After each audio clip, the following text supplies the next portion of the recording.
stones are a nightmare. Right.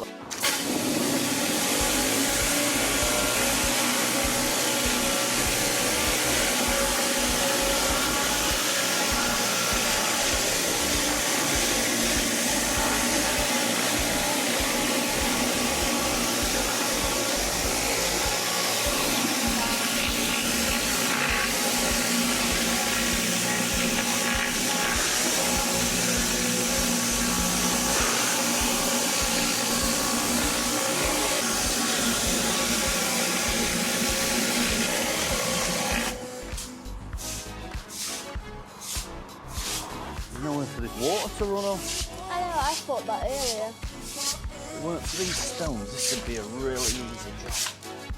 Hang on, I'm just going to have to push them back.